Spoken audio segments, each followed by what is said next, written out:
اپنی روحانی توجہات کے ذریعے اپنے در پر آنے والوں کی مشکلیں آسان کرتے ہیں۔ میں ایک واقعہ بیان کرنے کے بعد آگے بڑھتا ہوں کہ حضرت سیدنا داتا علی حجویری رحمۃ اللہ علیہ ارشاد فرماتے ہیں کہ میں جب بھی مجھے کوئی مشکل پیش آتی تو میں حضرت سیدنا باجزید بسطامی رحمۃ اللہ علیہ کے مزار پر حاضر ہو جاتا اور ان سے توجہات طلب کرتا اور میری مشکل آسان ہو جاتی۔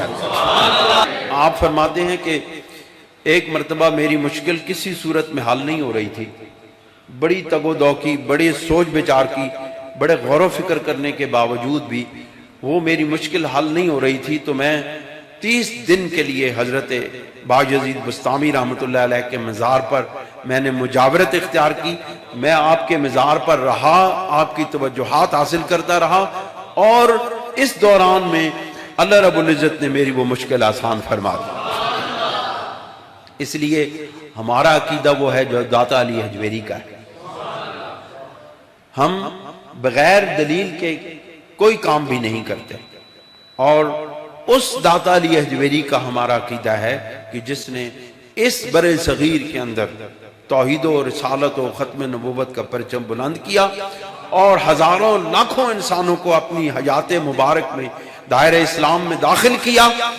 اور اپنی حیات مبارکہ، ظاہری حیات مبارکہ کے بعد ہزاروں لوگوں کو، لاکھوں کروڑوں لوگوں کو ابھی بھی فیض تقسیم کر رہے ہیں۔